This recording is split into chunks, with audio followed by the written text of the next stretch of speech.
In today's video, we're going to continue our NHL prediction series for the upcoming 2019-2020 NHL season. Today, we're predicting the standings for the Western Conference's Central Division. We'll take a look at that coming up next.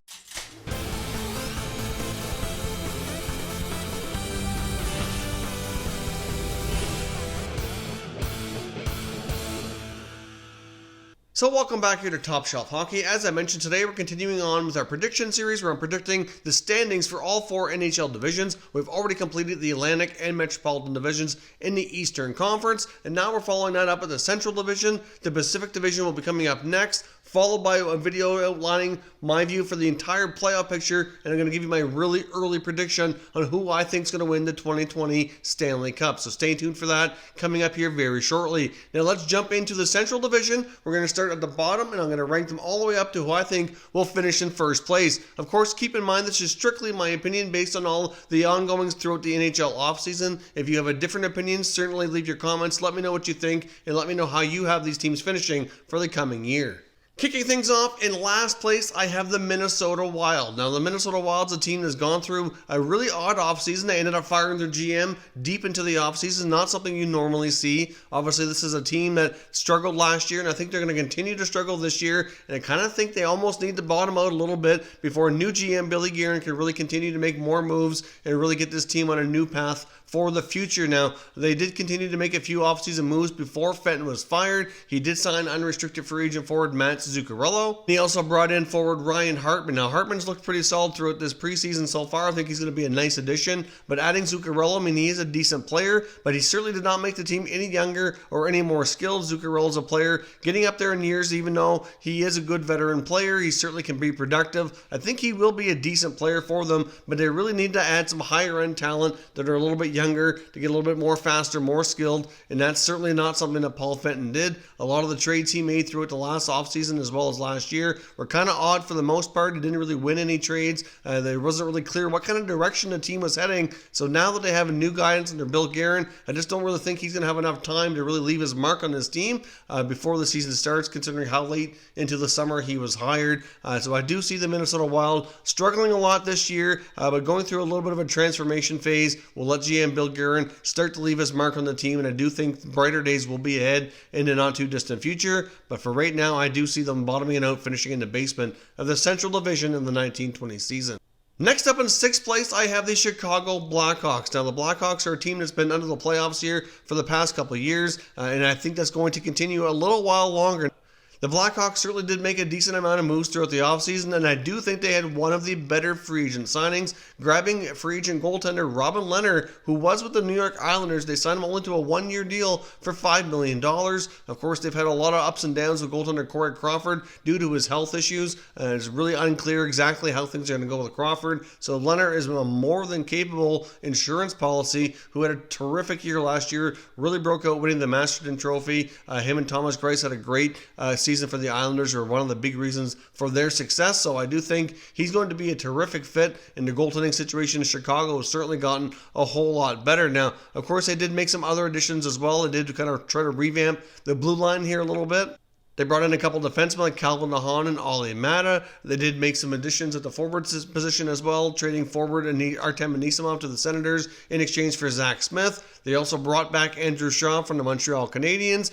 So overall, this team is not in too bad a shape. They did make some necessary adjustments. I just don't think it's going to be enough to get ahead of the other teams. This is an incredibly tough division. It's going to be a dogfight all the way through. I don't think there's going to be a ton of separation from first place all the way down to even fourth or fifth, even the sixth place team.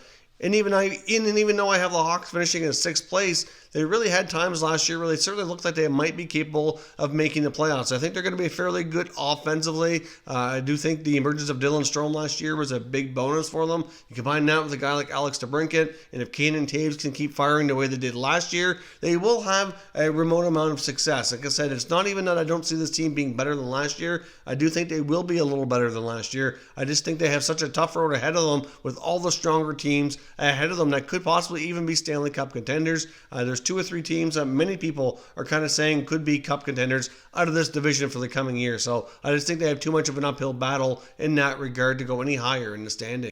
Next up in 5th place, I have the Winnipeg Jets. Now, the Winnipeg Jets are a team that for me has been a Stanley Cup contender the last couple of years. Last year wasn't as good as the year before, but overall, the Winnipeg Jets really have gone through a tremendously difficult offseason. Kevin Cheveldayoff has had probably the most difficult job in all of the NHL over the last number of months. And as I record this video, at least right now, this video is going to be recorded almost a week ahead before it's actually published. So there could have been other news that have gone down to possibly impact this team and where they're going to be at coming to the start of the season. But as I record this video, Dustin Byfuglien is suspended. Patrick Laine and Kyle Connor both remain unsigned. Those are 3 huge pieces that may not be in their lineup when the season starts. They've already had to trade Jacob Trouba earlier in the offseason. They lost more blue liners than Tyler Myers and Ben Sherratt. They couldn't retain Brandon Tanev because he was getting too much of an offer from the Pittsburgh Penguins, where he signed as a free agent. And overall, this team has been absolutely gutted this offseason, and they have not been able to replenish a whole lot. They got Neil Pionk in return for Trouba. They did get some other future considerations in there, but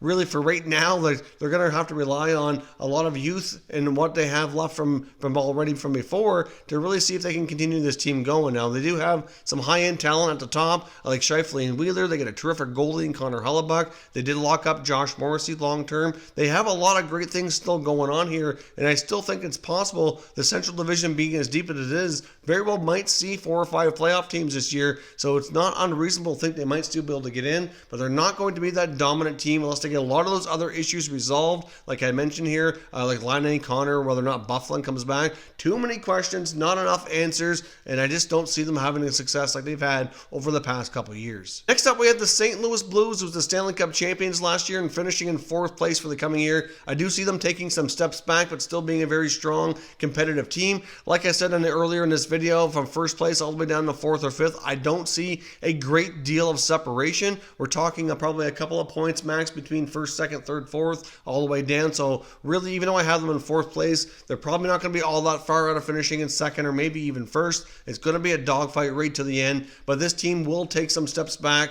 Even though they had a terrific second half of the year last year, they finished where they did. I just don't think it's possible for them to duplicate that. At the same time, I don't think they're going to be capable any longer, at least, at performing as how badly they did in the first half of last year. I think it's going to be somewhere in between. It's common for teams to have a little bit of what they call a Stanley Cup hangover. They didn't have the longer offseason to really train and recover. So obviously the Blues are in a position where they're a better team now than they were a year ago. Jordan Binnington is the largest reason probably that got them all the way to the Cup. I think he's going to come back down to earth a little bit. He'll still be a solid goalie for them, but some of the numbers he was putting up last year was just a little bit crazy. Hard to really keep that going on a long-term basis. So you bring him back down to a little bit more reasonable level, even though it's still considered strong play. That makes an impact as well. They just made a big trade as well, acquiring Justin Falk. The right side of their defense is going to be even better than last year. When you throw in Pietrangelo, Parayko, and now Falk as well. The left side's not going to be quite as strong, but either way, that's still a pretty solid blue line who really was a huge part of them winning the Cup last year. Their forward group's pretty good. Their team's not a whole lot different. They lost Patrick Maroon as a free agent. They couldn't afford to keep him going on the team because of the cap situation they're in. Otherwise, you throw in Justin Falk, take out Joel Edmondson, and it's largely the same team, but I did see them coming back down to earth a little bit and kind of leveling things out. I still think they'll be a playoff team. I still think they're going to be a very competitive team. I just don't see them being dominant like they were in the second half of last year. Next up, finishing in 3rd place and grabbing one of those top 3 spots, I have the Dallas Stars. Now, I know there's a lot of people out there who feel the Dallas Stars could be a cup contender and could be a rival to win the division. I'm not quite convinced they're going to go that far with it, but I do see them having a pretty solid year. I did put down Jamie Benn as one of my, bounce back candidates to have an even better year this year. They've added some more veterans like Joe Pavelski and Corey Perry, which will certainly help take the load off of Benn and Seguin a little bit, especially in Pavelski's case. I mean, he's a proven guy who can be 30 to 40 goals. If he can continue to play at that kind of pace, that's going to take a huge amount of pressure off Jamie Benn and Tyler Seguin to really help balance the scoring out. You throw in the emergence of Rupe Hintz, and that forward group is certainly looking much better. You take a look at the blue line. Miro Heskinen's really had a terrific rookie year. He's really added another dynamic to that blue line. John Klingberg's pretty solid back there.